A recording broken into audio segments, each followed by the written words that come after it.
नमस्कार दोस्तों, स्वागत है आप सभी लोगों का इंडियन फ्लाइंग के आज के इस नए वीडियो में। फ्रेंड्स, आज के इस वीडियो में हम आपको बताने वाले हैं कि दुनिया के 9 देश ऐसे हैं जिन्होंने भारत के लोगों के लिए वीज़ा की सर्विस शुरू कर दी है। यानी कि यदि आप इन 9 देशों में ट्रैवल करके जाना चाहते हैं तो आप आसानी से ट्रैवल करके जा सकते हैं। बात करते हैं यहाँ पर ये 9 देश कौन कौन से हैं और इन देशों में ट्रैवलिंग से जुड़े हुए क्या क्या नियम सामने आ रहे हैं। तो फ्रेंड्स, इस लिस्ट में जो पहला नाम है, जो पहली कंट्री है, उस कंट्री का नाम साउथ अफ्रीका है। सर्विस लेना चाहते हैं तो आप सीधे BFS ग्लोबल की वेबसाइट पर विजिट कर सकते हैं। साउथ अफ्रीका का वीज़ा का जो कॉस्ट है वो तकरीबन 2000 से लेकर 2300 के बीच में आपको पड़ जाएगा। इसके अलावा फ्रेंड्स, अगला जो कंट्री है उस कंट्री का नाम यहाँ पर टर्की है। टर्की के लिए भी वीज़ा की सर्विस चालू हो गई है। इसके लिए आप जो है gateway-globe.com की वेबसाइट पर जा सकते हैं। वहाँ पर आपको इसके फ़ीस के बारे में और इसके चार्जेस के बारे में पता लग पाएगा। आपको बता दें कि प्रोसेसिंग टाइम जो टर्की का वीज़ा का है वो यहाँ पर 1 सप्ताह से लेकर 10 दिन का है, यानी कि 10 दिन आपको लग जाएंगे वीज़ा के लिए। यहाँ पर आपको बता दें कि भारत और टर्की के बीच में अभी भी सीधी उड़ानें ऑपरेट नहीं हो रही है। जिन लोगों को भी टर्की ट्रैवल करना है या फिर किसी भी दूसरी कंट्री में जाना है, यदि उन देशों में सीधी उड़ानें ऑपरेट नहीं है तो आप यहाँ पर दुबई जा सकते हैं या फिर दोहा जा सकते हैं।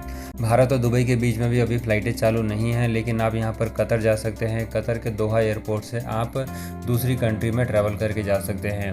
इसके अलावा फ्रेंड्स, अगली कंट्री इस लिस्ट में जो है उसका नाम कीनिया है। कीनिया ने भी वीज़ा की सर्विस चालू कर दी है। इसके लिए आप ecitizen.go.ke की वेबसाइट पर जा सकते हैं। वहाँ पर जाकर आप इसके वीज़ा से जुड़ी हुई सारी जानकारी ले सकते हैं।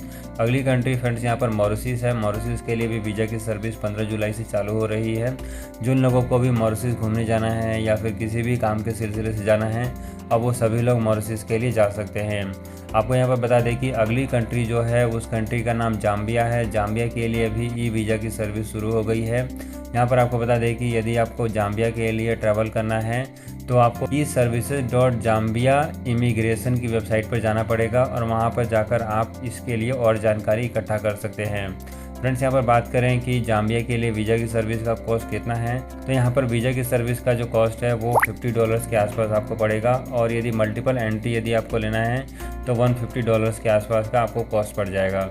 इसके अलावा फ्रेंड्स, अगली कंट्री जो इस लिस्ट में है उसका नाम सऊदी अरेबिया है। भारत और सऊदी अरेबिया के बीच में वैसे तो उड़ानें चालू नहीं हैं, लेकिन अभी भी सऊदी गवर्नमेंट ने ट्रैवलर लोगों के लिए वीज़ा की सर्विस को चालू रखा हुआ है।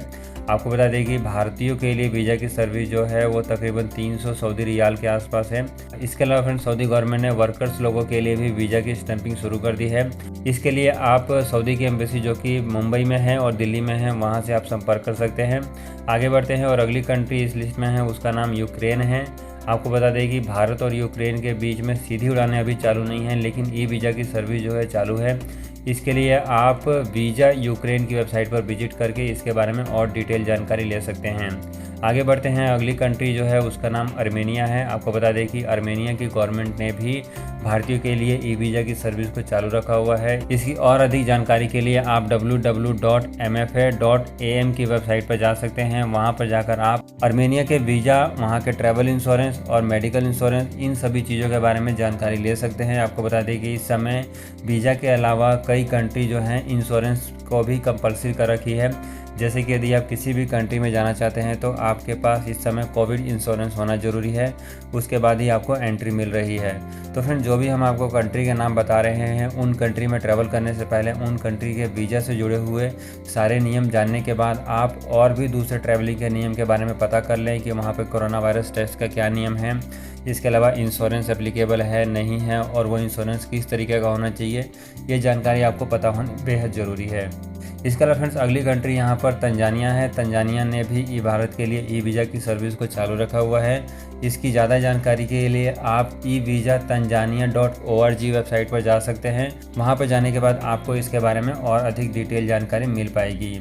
तो फ्रेंड्स, ये सारे 9 कंट्री थे जिन्होंने इस समय भारत के लोगों के लिए वीज़ा की सर्विस को चालू रखा हुआ है। लेकिन फ्रेंड्स, इन 9 कंट्रियों के अलावा और भी कई सारे देश हैं जहां पर इस समय भारतीय ट्रैवल करके जा सकते हैं, लेकिन वो लिस्ट काफ़ी रिस्ट्रिक्टेड है और काफ़ी लिमिटेड लोगों को ही जाने की अनुमति दे रहे हैं। जैसे कि यहाँ पर यदि आप USA जाना चाहते हैं, UK जाना चाहते हैं, कनाडा जाना चाहते हैं, तो इस समय इन देशों में केवल और केवल स्टूडेंट्स लोगों को ही जाने की अनुमति मिल रही है और स्टूडेंट्स लोगों के लिए ही वीज़ा की सर्विस चालू हुई है। आम लोगों के लिए, ट्रैवलर लोगों के लिए अभी भी इन देशों ने वीज़ा की सर्विस को चालू नहीं किया हुआ है। तो फ्रेंड्स ये थी सारे वीज़ा से जुड़ी हुई जानकारी जो आप सभी लोगों के साथ शेयर करनी थी। उम्मीद है कि ये वीडियो आपको थोड़ी सी काम करेगी। यदि आप इस समय इंटरनेशनल ट्रैवलर हैं, इंटरनेशनल फ़्लाइटों से ट्रैवल करने के बारे में सोच रहे हैं या किसी भी तरीके की ट्रैवलिंग प्लानिंग कर रहे हैं, तो इस वीडियो से आपको अवश्य ही फ़ायदा मिला होगा। फ्रेंड्स ये जो भी न्यूज़ हमने आपको शेयर करी है, ये पूरी की पूरी न्यूज़ जो है मनी कंट्रोल की वेबसाइट में आया है। उसका लिंक भी हम आपको वीडियो के डिस्क्रिप्शन बॉक्स में दे देंगे। आप खुद भी जाकर इसके बारे में और डिटेल जानकारी पढ़ सकते हैं कि क्या लिखा है, कैसे लिखा है, क्योंकि हमने ये जो वीडियो बनाई है काफ़ी शॉर्ट में बनाई है। आप जो है फ्रेंड्स उस लिंक पर जाकर इसके बारे में पूरी डिटेल जानकारी खुद से इकट्ठा कर सकते हैं। तो फ्रेंड्स ऐसी और काम की खबरों के लिए चैनल के साथ बने रहें ताकि आपको ऐसी लेटेस्ट न्यूज़ समय पर मिलती रहे। और यदि आप इंटरनेशनल ट्रैवलर हैं तो आपको इस तरीके की वीडियो से लाभ मिल सके।